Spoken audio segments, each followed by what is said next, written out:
യേശയ്യ അധ്യായം 32. നീതിയുടെ രാജാവ്. ഒരു രാജാവ് ധർമ്മനിഷ്ഠയോടെ ഭരണം നടത്തും. പ്രഭുക്കന്മാർ നീതിയോടെ ഭരിക്കും.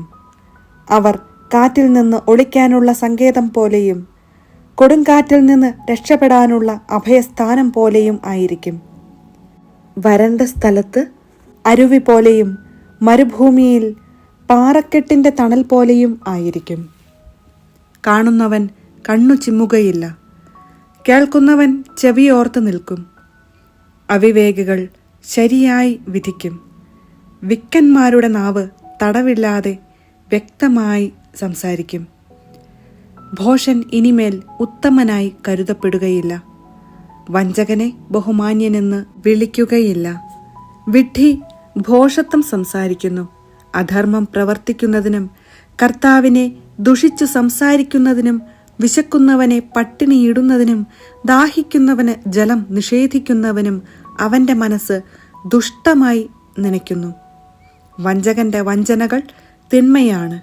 അഗതിയുടെ അപേക്ഷ ന്യായയുക്തമായിരിക്കുമ്പോൾ പോലും വാക്കുകൾ കൊണ്ട് അവനെ നശിപ്പിക്കാൻ വഞ്ചകൻ ദുരാലോചന നടത്തുന്നു. കുലീനൻ കുലീനമായ കാര്യങ്ങൾ നനയ്ക്കുന്നു. ഉത്തമമായ കാര്യങ്ങൾക്ക് വേണ്ടി അവൻ നിലകൊള്ളുന്നു. അലസരായ സ്ത്രീകളെ, എഴുന്നേറ്റ് എൻ്റെ സ്വരം ശ്രവിക്കുവിൻ. അലംഭാവം നിറഞ്ഞ പുത്രിമാരെ, എൻ്റെ വാക്കിന് ചെവി തരുവിൻ. അലംഭാവം നിറഞ്ഞ സ്ത്രീകളെ, ഒരു വർഷത്തിലേറെയാകുന്നതിന് മുൻപ് നിങ്ങൾ വിറകൊള്ളും.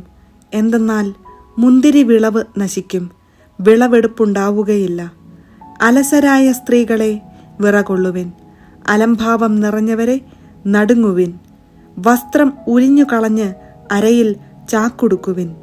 മനോഹരമായ വയലുകളെയും ഫലപുഷ്ടിയുള്ള മുന്തിരിത്തോട്ടത്തെയും ചൊല്ലി മാറത്തടിച്ച് വിലപിക്കുവിൻ. മുള്ളും മുൾച്ചെടിയും നിറഞ്ഞ എൻ്റെ ജനത്തിൻ്റെ മണ്ണിനെ ചൊല്ലി, സന്തുഷ്ടമായ നഗരത്തിലെ സന്തുഷ്ട ഭവനങ്ങളെ ചൊല്ലി വിലപിക്കുവിൻ. ഉന്നതത്തിൽ നിന്ന് നമ്മുടെ മേൽ ആത്മാവ് വർഷിക്കപ്പെടുകയും മരുഭൂമി ഫലപുഷ്ടിയുള്ള വയലും ഫലപുഷ്ടിയുള്ള വയൽ വനവും ആയി മാറുകയും ചെയ്യുന്നതുവരെ കൊട്ടാരം പരിത്യക്തമായി കിടക്കും. ജനസാന്ദ്രതയുള്ള നഗരം വിജനമാകും. കുന്നുകളും കാവൽമാടങ്ങളും വന്യമൃഗങ്ങളുടെ ഗുഹകളായി മാറും. അവ കാട്ടുകഴുതകളുടെ സന്തോഷവും ആടുകളുടെ മേച്ചിൽപ്പുറവും ആകും. അപ്പോൾ മരുഭൂമിയിൽ നീതി വസിക്കും. ഫലപുഷ്ടിയുള്ള വയലിൽ ധർമ്മനിഷ്ഠ കുടികൊള്ളും. നീതിയുടെ ഫലം സമാധാനമായിരിക്കും. നീതിയുടെ പരിണത ഫലം പ്രശാന്തതയും എന്നേക്കുമുള്ള പ്രത്യാശയും ആയിരിക്കും.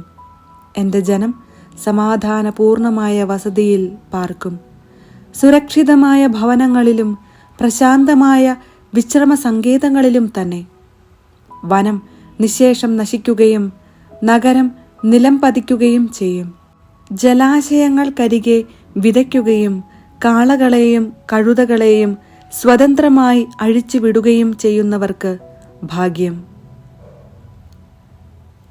യേശയ്യ അധ്യായം 33. സഹായത്തിന് അപേക്ഷ. നശിപ്പിക്കപ്പെടാതിരിക്കെ മറ്റുള്ളവരെ നശിപ്പിക്കുകയും വഞ്ചിക്കപ്പെടാതിരിക്കെ വഞ്ചിക്കുകയും ചെയ്തവനെ, നിനക്ക് ദുരിതം. നീ നശിപ്പിച്ചു കഴിയുമ്പോൾ നിന്റെ നാശം സംഭവിക്കും. നിന്റെ വഞ്ചന തീരുമ്പോൾ നീ വഞ്ചിക്കപ്പെടും. കർത്താവേ, ഞങ്ങളോട് കരുണയുണ്ടാകണമേ. ഞങ്ങൾ അങ്ങേക്കു വേണ്ടി കാത്തിരിക്കുന്നു. ഓരോ പ്രഭാതത്തിലും ഞങ്ങളുടെ കരവും കഷ്ടതയുടെ കാലത്ത് ഞങ്ങളുടെ രക്ഷയും ആയിരിക്കണമേ. ഇടിമുഴക്കം പോലുള്ള നാദത്തിൽ ജനതകൾ ഓടുന്നു. അങ്ങ് എഴുന്നേൽക്കുമ്പോൾ ജനതകൾ ചിതറിപ്പോകും. കമ്പിളിപ്പുഴു തിന്നു കൂട്ടുന്നതുപോലെ കൊള്ള മുതൽ വാരിക്കൂട്ടും. വെട്ടുകിളികളെപ്പോലെ അവർ അതിന്മേൽ ചാടി വീഴും. കർത്താവ് പുകഴ്ത്തപ്പെടുന്നു. അവിടുന്ന് ഉന്നതത്തിൽ വസിക്കുന്നു. അവിടുന്ന് സിയോനെ നീതിയും ധർമ്മനിഷ്ഠയും കൊണ്ട് നിറയ്ക്കും. അവിടുന്നാണ് നിന്റെ ആയുസ്സിൻ്റെ ഉറപ്പ്. രക്ഷയുടെയും ജ്ഞാനത്തിൻ്റെയും അറിവിൻ്റെയും സമൃദ്ധി അവിടുന്ന് തന്നെ. അവിടുന്ന് നൽകുന്ന സമ്പത്ത് ദൈവഭക്തിയാണ്.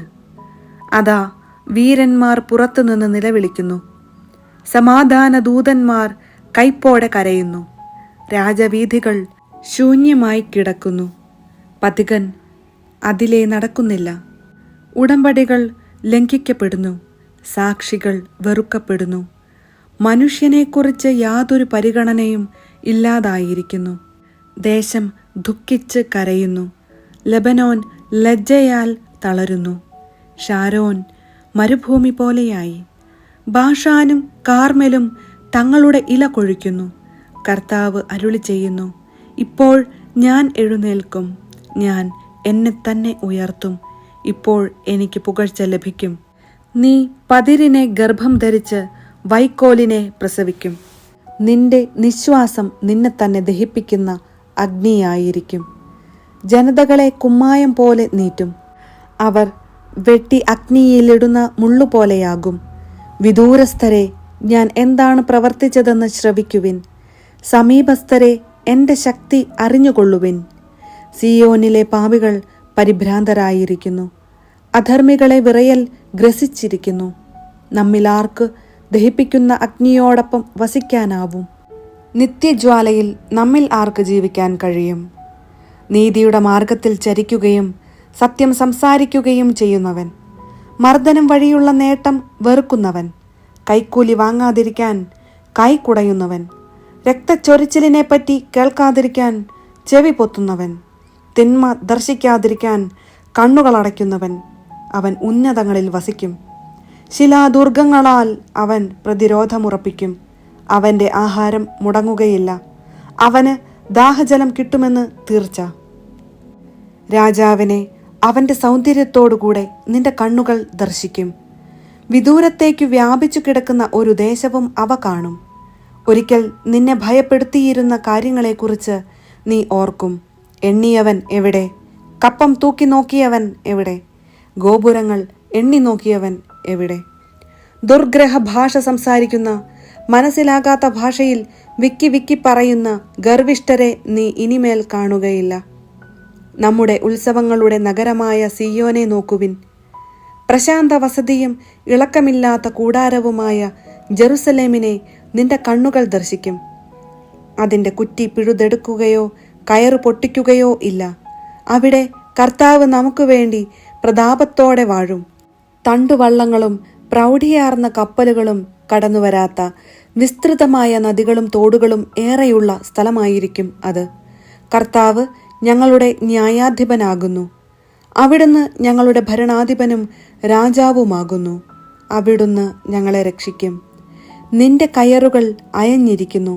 പാമരം ഉറപ്പിക്കാനും പായ് വിരിച്ചു നിർത്താനും അതിനാവുകയില്ല. സമൃദ്ധമായ കൊള്ള മുതൽ പങ്കിടും. മുടന്തനും കൊള്ളവസ്തു കിട്ടും.